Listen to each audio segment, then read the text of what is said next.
Hello everyone, and welcome back to FTB Infinity. So, picking up exactly where we left off last time. Today, I got a few things I want to make. First of which is these rubber boots, and we'll get to why that is eventually. Off camera, I've made some ruby armor. I figured, I was getting a whole bunch of rubies. I had to do some mining to get some ferrous so I could make the enderium I need for the tesseracts we're making today. And I made a huge mine. Maybe I'll show you guys that at the end of the episode. But for right now, the first thing we're going to make is our tesseracts. So, I have scanned enderium. It's getting hard to keep track of what I've scanned in which worlds. Let's put this bucket out of the way. Let's scan these boots, actually. There we go. Pure tutamen. That's really good to know. Those are super cheap, too. So the first thing I need to make is I need to pulverize this obsidian. Then I need to go to the alloys smelter, make sure it's alloy only. Put in the lead. I should make an induction smelter just so that I don't have to rely on that thing too much. But for now, this should be fine. Alright. Now we go ahead and put that in there, and that should be making us our thing. Next thing I'm going to want to make is an anvil. Boom, just like that. And that's what an anvil has on it. Okay, next thing we want to do is we want to put the powered spawner with that, and we'll make an enderman powered, or a powered enderman spawner. That takes 30 levels. Whew. Not too shabby.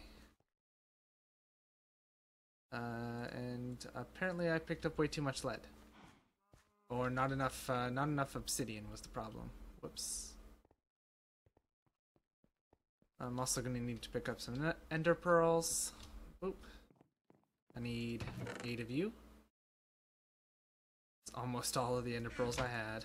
Oh well. Once this is set up, we'll have so much more. Obsidian is over here.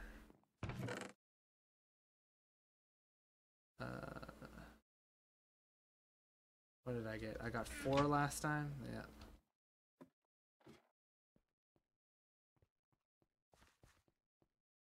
So the ratio in this pack is a little different than the ratio in the other pack. So, fluid transposer, magma crucible. Start melting down those ender pearls. I haven't scanned pulverized obsidian. Maybe I should do that before I make it all into hardened glass. Oop. More of that. And oop. More of that. Okay. And alloy smelter. Ooh. That one. Yeah, it takes 8 per. Okay, now we have 2,000 in here. That's perfect. While we're waiting for that, let's go set up the crafting recipe. Boop, boop, boop. Tesseract frame. And there's ingredient for Tesseract frame number 2. Boom. Scan these. Boom. And fluid transposer, fill those up for me. I've been filling these up every so often whenever I think about it. So we're good on plant material. Eventually the white mushroom and tomato will burn out and we'll be left with our beans and eggplants, which will be perfect. Okay, full tesseract frame. Can we scan you? We could not.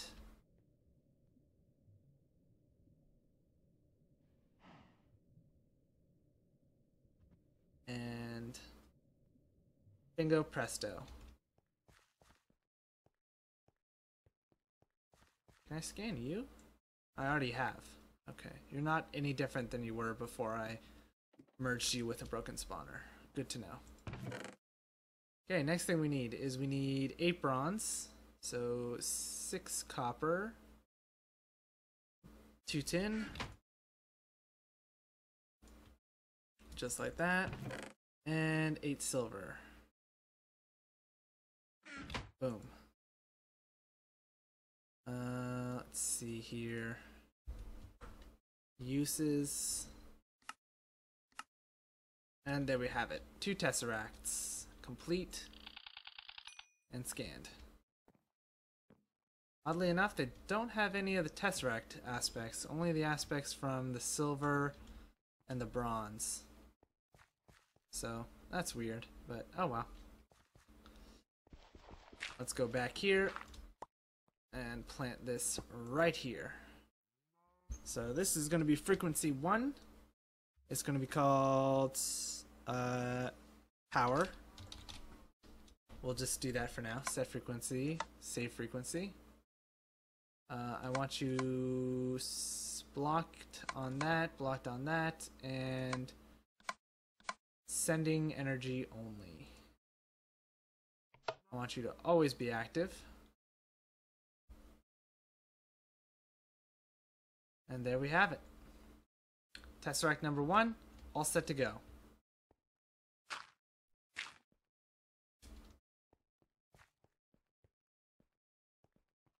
Now, the next thing we're going to do is we are going to set up the auto spawner.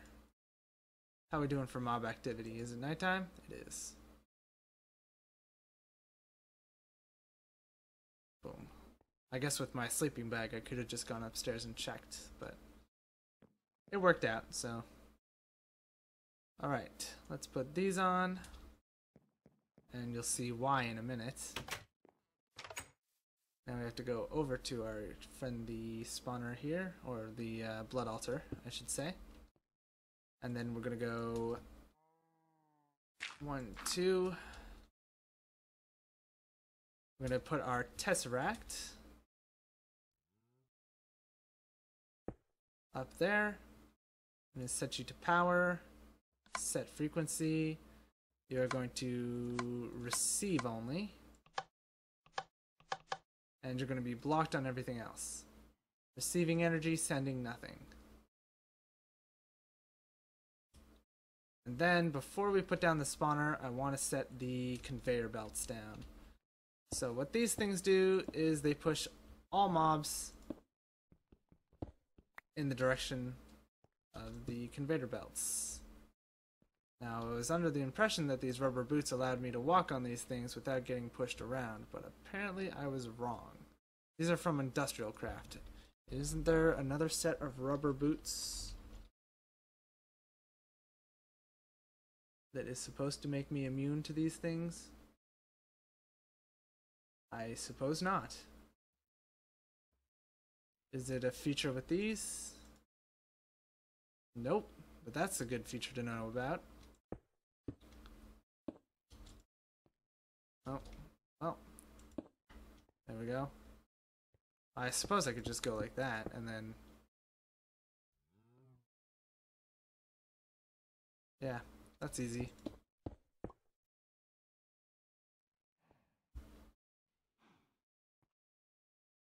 Okay, so that'll lead everything towards the center. Now all we have to do is lead everything towards those 4 channels. The easiest way to do that is like so.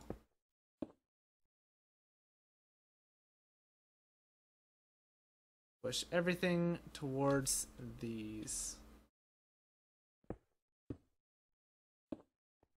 Boom. And come on.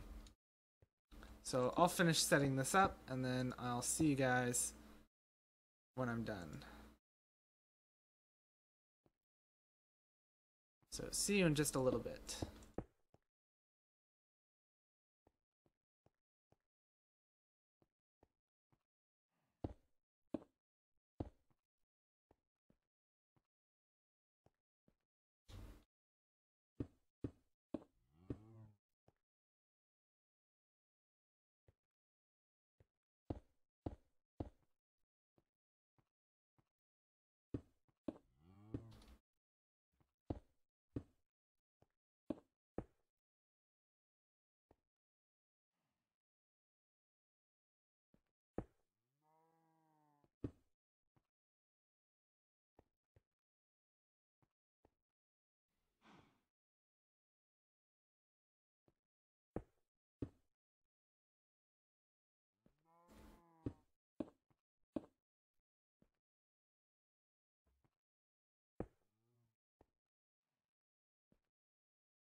Alright, so the conveyor belts are placed.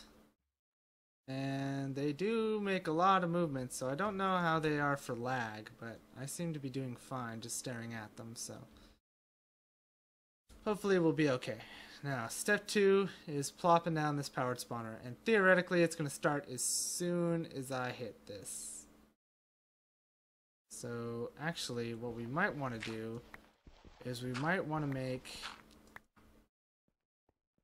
a way of turning this thing on and off. As a matter of fact, that would be a fantastic idea since this thing is basically going to be a constant power drain. And that's no fun for anyone. So what we want to do is we want to grab this redstone, this red alloy ingot that I made before by accident. And how do I make this into stuff again? Up top, okay. Like this.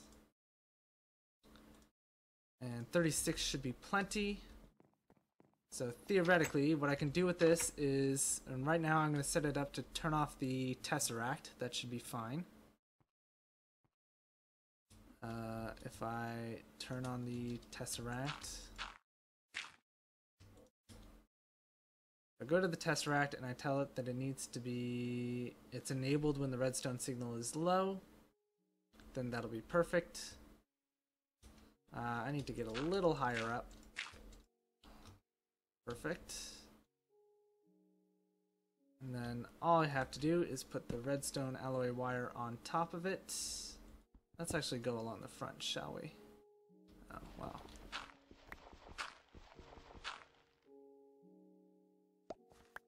There we go.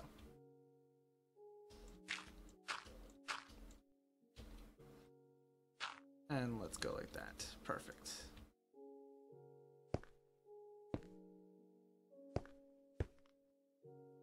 And what this will allow me to do is it allows me to wire up the redstone on the ceiling and walls.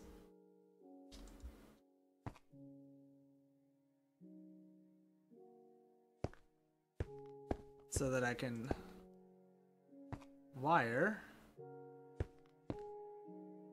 directly down to there.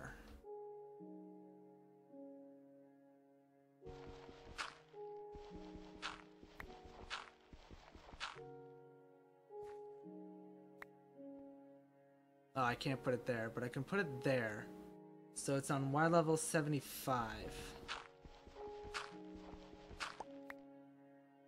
So if I put a lever,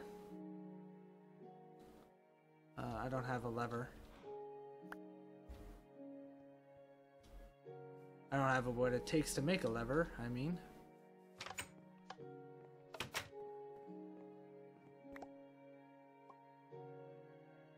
Keep a stack of cobblestone on me at all times. So these are useless, turns out. I'll melt them down for Tutamin eventually, but for now, they're useless. Boom, boom. Okay, lever. At Y level 75, one tick to the left, or to the right. So 5 blocks up from, wow, really?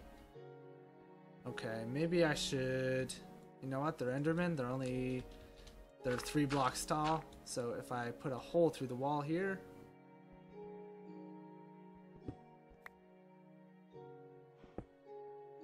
I can go like this.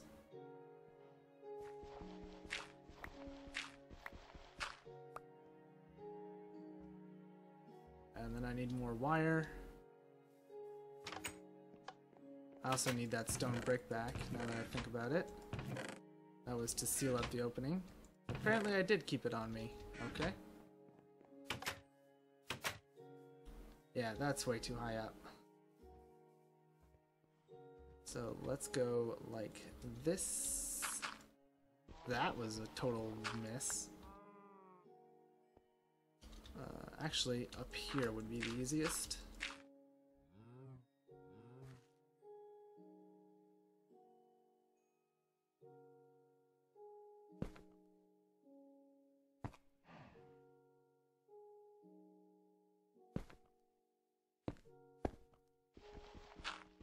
It's not really pretty, but it works. Could have used wireless redstone, I suppose, but this was cheaper. We already had the materials all set. So if I go like that, turn that on, the Tesseract should be turned off. On, off. On, off. Okay, perfect. So now with the Tesseract turned off, let's push this guy on here.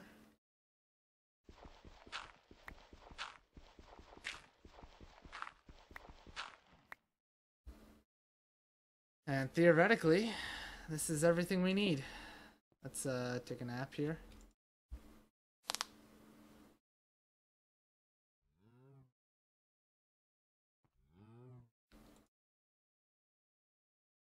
And we're good to go.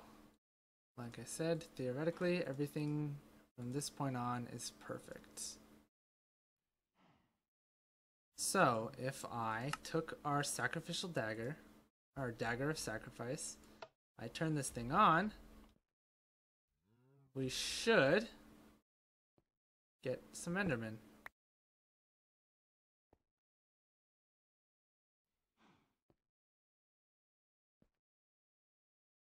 Eventually.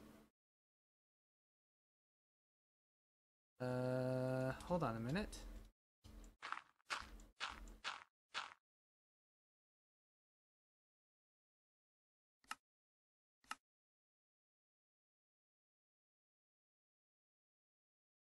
Okay, the Tesseract seems to be active.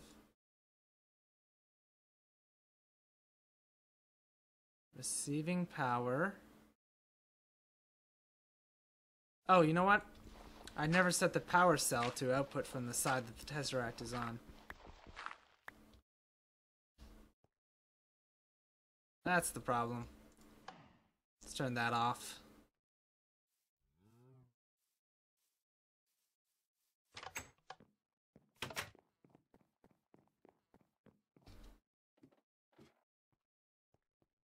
So let's go do that.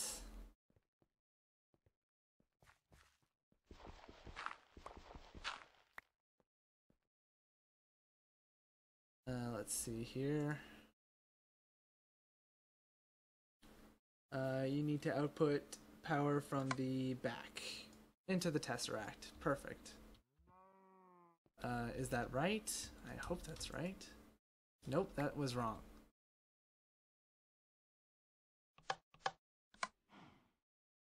Let's see. That's right. I just outputted through the bottom. That was the problem. Okay, perfect. It's still set. One thing I love about Tesseracts is they'll always do that.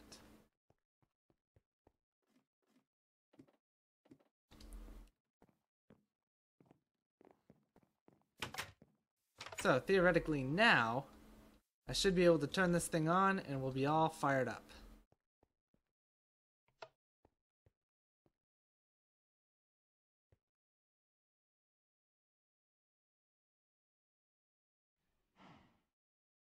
Sooner or later, a Enderman should spawn. I think. Yeah, it looks like it's working.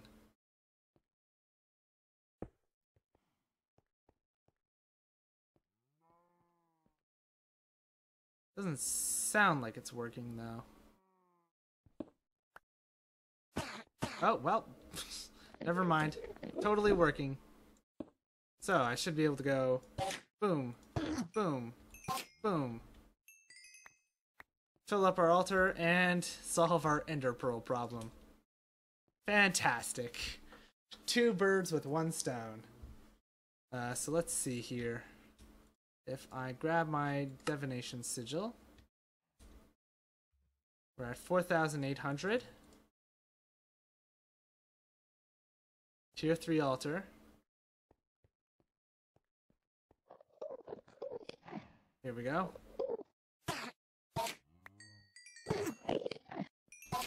4 Endermen filled us up to how much? 7,200. So we went up 400, 200, 2,400 life points. So 24 divided by 4 would be 5. We go 500 per Enderman. Not bad. And we're almost full. And look at that, 5 ender pearls. Just like that, easy peasy. I'm sure it's a huge drain on our power system, but that's fine. Let's see, does it tell me how much it uses if I go for powered spawner? Nah, it doesn't say.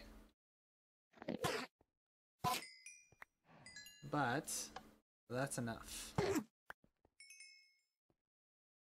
And now we're full. Just like that. Easy enough. And we can also get a whole ton of aspects for to recharge our wands that way if we want.